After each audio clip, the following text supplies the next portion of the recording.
이번 영상에서는 대방건설의 자기소개서 항목 함께 분석해 보도록 하겠습니다. 총 4개 항목 출제되었고요. 글자 수는 1번부터 3번이 700자, 그리고 4번 1000자로 제시되었습니다. 전체 항목을 모아두고 어떤 의도에 무슨 항목들이 출제되었는지 개괄적으로 한번 살펴보도록 하겠습니다. 자, 우선 1번입니다. 본인의 성격과 장단점을 서술하시는 겁니다. 700자. 이제 물어보는 게 성격 및 장단점이에요. 성격의 장단점과는 조금 뉘앙스가 다릅니다. 이해되십니까? 성격의 장단점은 성격의 장점, 성격의 단점 뭐 이런 식으로 우리가 풀어낼 수 있는데 성격 및 장단점은 요런 뉘앙스의 그 항목을 풀어낼 때는 일단 여러분들의 성격이 나와야 되고요. 여러분들을 가장 대표하는 성격 뭐 특징 저는 한 가지 정도만 나오면 될 것 같은데 이 성격의 장점적인 측면, 단점적인 측면이 나오는 겁니다. 이해되십니까? 성격과 장단점이기 때문에요. 성격의 장점은 장점인 성격, 장점 성격이 나오고 단점인 성격이 나오는 거. 예를 들면 이거는 성격의 장단점, 이거는 성격 및 장단점. 그래서 요거를 좀 구분하셨으면 좋겠어요. 제가 뒤에서도 제 개인적인 뭐 성향이기도 한 좀 신중한 성격이라는 걸 예시를 들어서 좀 여러분들이 알기 쉽게 써놨는데 1번은 여러분들의 성격 특징을 보여주시는 건데 작성하는 그 흐름이나 서술하는 방식에 있어서 성격 및 장단점이라는 거 꼭 기억해 주시길 바라겠습니다. 오케이, 여러분들의 특성, 성향 이런 것들이 나왔습니다. 그리고 2번 지원 동기를 서술하세요 되어 있습니다. 지원 동기. 지원 동기면 뭐 아시다시피 산업에 대한 지원 동기일 수도 있고 아니면은 뭐 기업에 대한 지원 동기일 수도 있고 아니면 직무에 대한 지원 동기일 수도 있죠. 여기서는 제가 쭉 봤을 때 저는 개인적으로 기업에 대한 지원 동기를 쓰는 게 적절하지 않나 싶습니다. 기업에 대한 지원 동기. 물론 뭐 여러분들이 다른 걸 선택하셔도 문제는 없으나 이따가 말씀드릴 거지만 기업에 대한 지원 동기. 그러니까 우리가 산업, 직무 다른 항목에서 보여줄 수 있는 장치를 마련할 수가 있어요. 그에 대한 이해도라든지 아니면 얼마나 잘할 수 있는 거라든지 이런 내용들. 그래서 기업에 대한 이야기를 3번에서 보여주는 게 2번에서 보여주는 게 좋겠다라고 생각이 들고 요거 항목 같은 경우는 제가 또 회사 지원 동기를 쓰는 여러 가지 패턴 중에서 직업관을 가져오는 것이 어떨까 싶습니다. 직업관. 그러니까 뭐 GS 리테일이라든지 GS25나 기아 자동차 같은 영상 보신 분들은 아시겠지만 우리가 일상에서 늘 접할 수 있는 것들은 직접 경험을 통해서 이 회사에 대해서 느낀 매력이나 가치를 가지고 우리가 엮어서 자기소개서 지원 동기를 쓰곤 하는데 뭐 대방건설도 마찬가지로 디미테르였나요? 뭐 저거 정확하게 브랜드명은 생각이 안 나지만 여기도 이제 아파트 브랜드가 있잖아요. 그런 브랜드를 가지고 내가 실제로 거기서 거주하는 사람인데 와, 이 아파트 진짜 좋다. 여기서 한번 이 아파트를 지어보고 싶다. 아니면은 뭐 여러 가지 역할을 담당해보고 싶다라고 쓰셔도 되지만 그런 케이스는 좀 적을 거기 때문에 우리가 일상에서 GS25를 방문하는 사람, 뭐 기아가 만든 자동차의 택시를 타는 사람의 빈도에 비해서 정도에 비해서 대방건설에서 지은 아파트 주택에서 사는 사람들은 적을 거기 때문에 조금 더 넓게 설명을 드리는 겁니다. 직업관을 가지고 쓰셨으면 좋겠어요. 직업관이란 뭐죠? 여러분들은 어떤 일을 하고 싶은가에 대한 이야기입니다. 어떤 모습, 무엇을 추구하는 일을 하고 싶은가, 일로서 그리고 싶은 여러분들의 미래라든지 그런 내용들, 여러분들이 하고 싶은 일의 모습 써주시고 그러한 일들을 왜 대방건설에서 하고 싶은지로 풀어내는 겁니다. 이 내용을 쓸 때 여러분들 당연히 대방건설에 대한 이야기를 쓰실 거예요. 이런 일들, 비전, 핵심 가치, 미션, 사업 전략들을 펼치는 것을 보면서 이런 것들을 추구해가는 곳이구나, 추구해가는 곳이구나, 회사구나. 나도 사실 이런 일들을 하는 이유가 이런 것도 추구하고 하는 건데 연결이 되네. 그래서 지원합니다. 이렇게 쓰는 거고요. 회사에 대한 이야기 썼고, 자, 3번 입사후 포부가 따로 떨어져 나와 있어요. 700자. 와, 입사후 포부 700자 어떻게 쓰죠? 요즘에는 대부분 뭐 지원 동기랑 엮어서 나온다라든지 그런 추세이기 때문에 이런 포부 같은 걸 700자로 쓰기가 옛날에는 자주 볼 수 있었는데 좀 많이 없어진 것 같긴 해요. 자원들에 비해서는. 근데 이제 입사후 포부가 따로 떨어져 나와 있죠. 전통적인 입사후 포부 항목 이런 걸 쓸 때는 말이죠. 700자 뭐 입사 후 3년, 입사 후 5년, 입사 후 10년 이렇게 쓰셔도 되는데 저는 개인적으로 추천드리는 패턴이 있어요. 아까도 말씀드렸죠. 산업과 직무는 다른 항목에서 보여주겠다. 여기서는 산업에 대한 이야기를 쓰는 겁니다. 자, 여러분들이 조직 내에서 어떻게 성장하고 싶은 그런 목표가 있을 거잖아요. 포부가 있을 거잖아요. 근데 그런 게 지금 내가 몸담고 있는 이런 건설업의 흐름에 전혀 동떨어진 그런 포부라면 기업 입장에서는 얘는 트렌드 지금 추세를 잘 모르나? 라고 생각이 들 수 있을 것 같아요. 그래서 그런 것들을 미연에 방지하고 이 업에 대한 이해도가 높다라는 것, 한 번쯤 고민을 해봤다라는 걸 한번 보여주고자 저는 3번에 산업에 대한 이야기를 쓰는 걸 좀 추천을 합니다. 그럼 산업 어떤 걸 쓸까요? 얘는 입사 후잖아요. 미래의 모습이잖아요. 미래의 건설업 내용이 들어가는 겁니다. 이해되십니까? 산업에 대한 이야기를 한번 써보는 거예요. 미래의 건설업의 모습, 흐름, 추세, 트렌드 이런 것들. 그러니까 여러분들이 입사 후로 포부로 가져가고 싶은 어떤 분야의 전문가가 되고 싶다, 무엇을 달성해보고 싶다가 있어요. 근데 그걸 단순히 뭐 3년, 5년, 10년 바로 넘어가는 게 아니라, 이게 아니라 일단 이 포부를 가진 이유를 작성하는 데 있어서 이 이유는 뭐예요? 여러분들이 그리는 일을 통해서 추구하고 싶은 가치, 이런 지원 동기에 썼던 거, 이 가치의 궁극적인 실현일 뿐만 아니라, 그렇죠? 이 일을, 이런 모습을 생각하고 들어갔으니까, 이런 모습을 실제로 그려보면 이 분야에서 전문가가 되겠구나, 라고 매칭을 시키는 거고, 플러스 앞으로의 건설업, 흐름을 고려해 봤을 때, 이거야말로 정말 적합하다라고 판단을 했기 때문에 이 포부를 가지고 있는 겁니다. 이 두 가지 이유 때문이에요. 이해되십니까? 여러분들이 선택한 포부는 왜 그 포부여야 되느냐? 여기 지원 동기에 썼었던 여러분들이 일을 통해서 실현하고자 하는 그런 직업관에 부합하기도 함과 동시에 미래의 연장선상에서 일치하고, 또한 앞으로 건설업의 미래를 그려봤을 때 여기에 굉장히 트렌드에도 부합하는 그런 포부가 될 수 있을 것 같다라고 생각해서 이 포부를 선정했습니다 라고 주장하는 거죠. 그럼 여기 그 다음부터 써줘야 되는 내용은 뭐가 궁금할까요? 여러분들이 직업을 통해서 추구하고자 하는 그런 직업관은 여기다 보여줬어요. 직업관. 그러면 요게 남았죠. 앞으로의 건설 트렌드, 여기다가 써주는 겁니다. 여러분들이 생각하는 건설 트렌드, 뭐 예를 들어 소형 아파트가 늘어날 것이다, 아니면 공공 임대 시장이 커질 것이다, 아니면은 이제 뭐 대충 새로 뭐라고 하죠? 노지라고 하나요? 뭐 나대지? 새로운 토지는 없기 때문에 기존에 좀 재개발, 재건축, 아니면 가로정비 사업 이런 것들이 좀 늘어날 것이다. 이런 정도의 여러분들에게 생각하는 앞으로의 미래 건설 트렌드들을 좀 보여주시고, 요게 이제 여러분들의 산업에 대한 이해도를 보여주는 겁니다. 여기서 썼었던. 그리고 나서 간단하게 단기적이나 중장기적으로, 그래서 이런 포부를 가지고 있으니까 어떤 식으로 좀 노력을 해나가겠다 보여주는 게 그 다음 스텝이죠. 이해되십니까? 그래서 3번은 입사 후 포부 좋습니다. 당연히 포부를 써야 되는데, 여러분들이 좀 보여줬으면 하는 건 앞으로의 여러분들이 바라보고 있는 건설업의 미래 적어주시면 굉장히 좋을 것 같아요. 사실 저도 뭐 예전에 간단하게나마 짧게나마 디벨로퍼 회사에서 일을 했었어요. 실제로. 그래서 뭐 재개발 단지도 막 다녀오고 그랬었는데, 그래서 그런 것들을 생각해보면서 앞으로는 새롭게 무엇인가 건물들이 대단지가 올라가는 거 중요하지만, 기존에 있던 뭐 좀 노후된 그런 아파트들을 얼마만큼 우리가 재건축 사업이나 재개발 사업의 시공사로서 선정이 되어가지고 뭐 또 새로운 매출을 창출할 수 있는지, 뭐 그런 내용들이 굉장히 중요하겠죠. 이해되시죠? 자, 그리고 4번 지원 직무 내용 나옵니다. 여기 직무 있었죠? 필요한 역량을 갖추기 위해 본인이 노력을 기술한 후 본인을 채용해야 하는 이유. 됐죠? 근데 이게 조금 저는 애매하게 출제된 것 같다는 느낌이 들어요. 직무에 필요한 역량을 갖추기 위해 노력을 했어요. 그럼 직무를 갖췄어, 역량을. 그럼 당연히 날 뽑아야 되는 거 아니야? 라고 생각이 들어요, 사실. 그래서 저는 뭐 천자기 때문에 당연히 역량은 2개에서 3개 정도가 들어가는 것이 좋아 보이고, 본인을 채용해야 하는 이유는 그냥 한 2-3문장 정도로 마지막에 마무리로 해주셨으면 좋겠어요. 그냥 이런 노력을 통해서 이런 직무 수행에 필요한 역량을 갖췄기 때문에 저를 뽑아야죠 하는 그냥 그런 문장 2-3문장.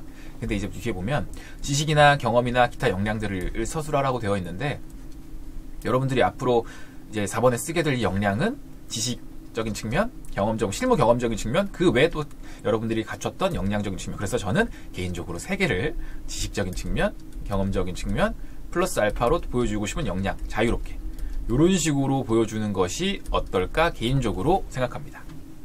이해되셨습니까?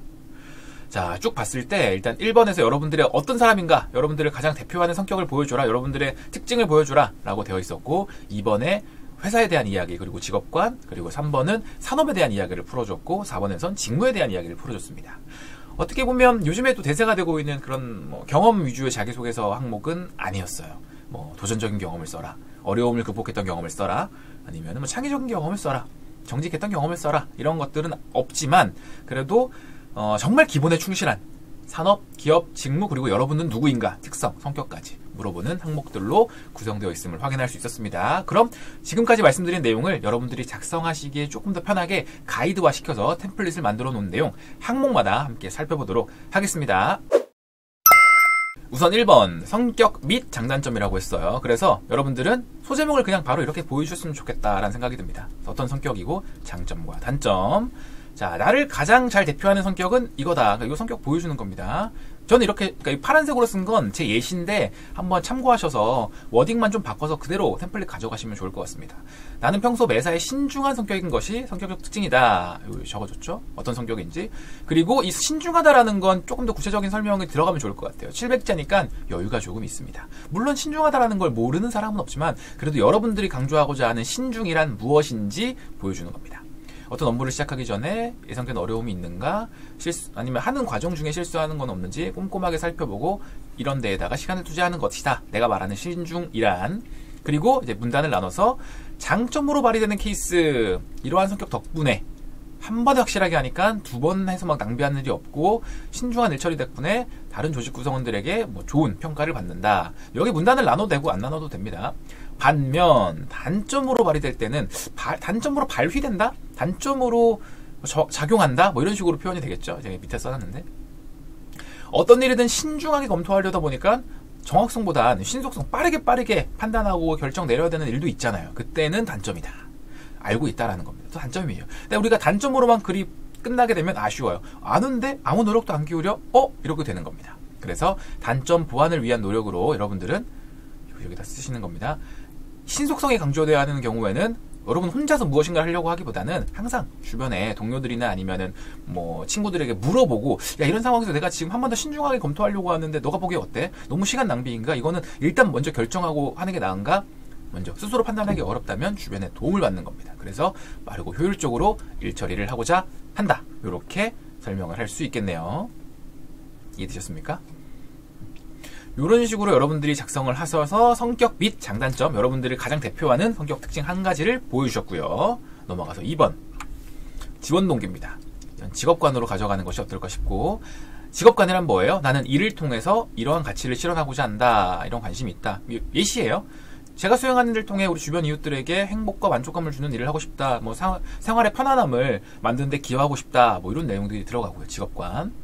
왜 그러한 직업관을 갖고 있는지 이유, 여기서는 계기의 사례가 좀 간단하게 들어가면 좋을 것 같아요. 태어날 때부터 나는 다른 사람들의 행복에 기여하는 일을 해야지 라고 생각하면서 태어난 사람은 없죠. 그렇기 때문에 어떤 프로젝트라든지 경험이나 아니면 사건을 계기로 해서 이런 일을 하면 굉장히 보람있고 다 계속적으로 일을 내가 영위할 수 있게끔 하는 원동력, 스스로에게 동기부여가 되는 일이겠구나, 좋겠네 라고 생각해서 그런 계기의 사례가 등장을 하는 거고요. 그러면 이제 납득이 되죠. 그렇기 때문에 이런 직업관을 가지고 있는 나, 그런데 대방건설은 이런 직업관에 잘 부합합니다 라고 설명을 하는 겁니다.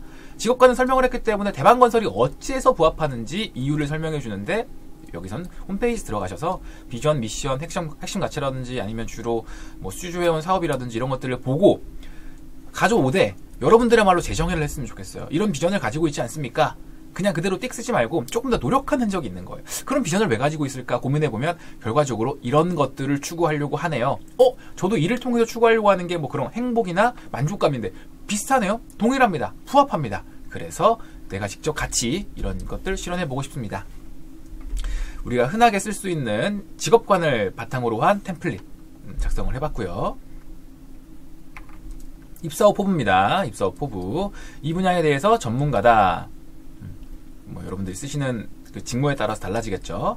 입사 후 이 분야에서 전문가로 성장하고 싶은 포부가 있습니다. 뭐 예를 들면 이런 거예요. 예를 들면 이거는 이제 뭐 설비 쪽이겠죠. 자, 이러한 포부는 이 부분을 여러분들 아까 제가 강조드렸죠. 이 직업관, 앞서서 지원 동기에 작성한 것인 궁극적인 실현인 동시에 이게 미래적인 측면에서 앞으로의 건축 트렌드에도 굉장히 잘 부합하는 포지션이다라고 써주는 겁니다. 이제 이 직업관은 앞에 썼기 때문에 그냥 생략하셔도 돼요. 직업관은 앞에 썼습니다. 이런 멘트 없이 그냥 바로 이게 그대로 들어가도 된다라는 겁니다. 앞으로 예상되는 건축 분야의 트렌드, 이 산업 이해도가 나오죠. 앞으로의 건축은 친환경 소재, 친환경 공법 등이 대세가 될 것이다 라고 쓰는 겁니다. 이해되십니까?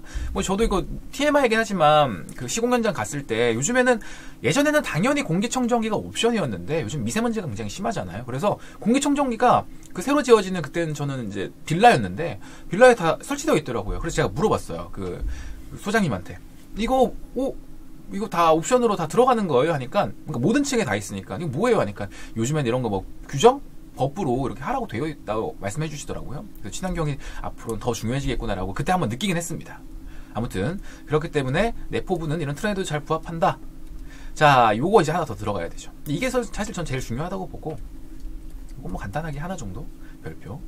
난 이걸 목표로 하고 있으니까 간단하게 단기적 짧게는 그리고 좀 길게는 이런 노력을 기울여야겠다. 단기적으로는 뭐 기본기 확립이고 이거는 좀 기본기에서 나아가 심화 아니면 뭐 어떤 프로젝트 관리 뭐 이런 것들을 해나가겠다라는 내용들이 되겠죠. 무난하게 쓰셔도 됩니다. 제가 여러분들께 강조하는 건 다시 한번 트렌드, 산업에 대한 이해도를 보여주자는 것 말씀드립니다. 그리고 4번은 직무 역량인데 저는 3가지 역량이라고 말씀을 드렸어요. 이거 이렇게 제시가 되어 있기 때문에. 근데 요게 메인이고 요거는 뭐 밑에다 말씀드릴 거지만 요 부분으로 채울 거다라는 거. 역량을 대놓고 물어보고 있기 때문에 우리가 갖춘 역량을 이런 식으로 바로 소제목으로 보여주시고요. 자, 뭐 시작하는 말은 이렇습니다. 지원 직무의 역할을 효과적으로 수행하기 위해서 직무자에게는 역량이 필요하다라고 되어 있으니까 같은 문구로 쓰는 거예요. 필요하다. 나는 다음과 같은 노력을 통해서 그 역량들을 효과적으로 갖춰오고자 노력했는데 제가 좋아하는 패턴 1소가로, 2소가로, 3소가로로 쓰고 A 역량은 이 노력을 통해서 필요한 역량을 갖춘 거죠. 근데 바로 그냥 이 노력 들어가기에 앞서서 여러분들이 제시한 거잖아요. 여러분들이 이 직무에는 이 역량들이 필요하다고. 그래서 이 직무가 구체적으로 어떤 업무를 수행하기 때문에 이 역량이 필요한지에 대한 명분, 밑밥이라고 보시면 돼요. 이 업무, 구체적으로 이러한 내용들의 업무를 수행하기 때문에 예를 들면 저는 취업 멘토로서 실제로 여러분들에게 자기소개서를 이런 식으로 어떤 식으로 써야 되는지를 가이드를 해줘야 되기 때문에 실질적으로 자기소개서를 분석할 수 있는 분석력이 필요하다. 이 정도의 멘트가 들어가는 거죠. 첫 번째 문장으로. 그래서 나는 이 직무자는 이런 분석력을 발휘해서 각각 항목마다, 그러니까 저 예시예요. 저는 항목마다 뭐 출제 의도가 무엇인지 그리고 글자 수의 분량은 어떻게 해야 되는지 내지는 어떤 식의 집중을 해서 무슨 내용을 써야 되는지를 효과적으로 설명할 수 있어야 된다. 이 내용이 저의 입장에서 들어가는 거고 여러분들의 직무에 따라서 내용이 들어가겠죠. 그래서 나는 이러한 노력, 저런 노력들을 통해서 이 역량을 이 정도 수준까지 써줄 수 있으면 좋아요. 이 정도까지 할 수 있다. 그냥 분석력을 갖췄습니다. 라기보다는 뭐 실질적으로 뭐 10개 문항까지 분석을 할 수 있습니다. 전 할 수 있지만 뭐 그 정도의 수준까지 갖출 수 있다라는 거 보여주면 되고 B역량, C역량 이런 식으로 구조는 동일합니다. 이런 식으로 똑같이 써주면 돼요. 그리고 채용해야 되는 이유가 요거라고 말씀드렸죠. 요거. 이 역량들을 바탕으로 직무자로서 역할을 효과적으로 잘해낼 자신이 있습니다. 자신 있어. 뽑아야 되는 이유? 난 잘할 수 있어. 잘할 수 있는데 어떻게 날 안 뽑지? 그리고 요런 멘트 써주면 좋아요. 이런 내용이 있기 때문에 따라서 나를 채용하는 거는 단순히 내 개인적인 성장, 내가 하고 싶은 일, 나 잘할 수 있는 일인 것뿐만 아니라 우리 대방건설의 성장 또한 내가 기여할 거잖아요. 그래서 함께 기대할 수 있는 동반 성장의 기회야. 나만 잘하는 거 아니야. 너희도 성장하면 얼마나 좋겠니? 우리 같이 성장할 수 있는 절호의 찬스야. 나를 뽑아줘. 라고 하는 겁니다. 그래서 마지막 멘트는 좀 이렇게 좀 뭐 동반 성장, 함께 발전한다 이런 내용들이 있으면 좋을 것 같아요. 그냥 안 써도 되는데 이렇게 물어봤으니까 이렇게 있으니까 쓰는 거예요. 아셨죠? 이렇게 하면 정리를 하면 될 것 같습니다. 자, 대방건설 4개 항목 크게 어렵지 않지만 기본에 충실한 항목들로 출제됐다는 것 확인할 수 있었고요. 이 영상에 대해서 내용에 대해서 궁금한 사항이 있으면 본 영상 하단에 질문, 댓글 얼마든지 남겨주시면 제가 빠르게 피드백 드리도록 하겠습니다. 영상 도움되셨으면 아시죠? 좋아요, 경김의 취업까지 구독 부탁드리고요. 저는 다음 영상에서 더욱 유익한 내용들로 돌아오도록 하겠습니다. 다음 영상에서 뵐게요. 안녕.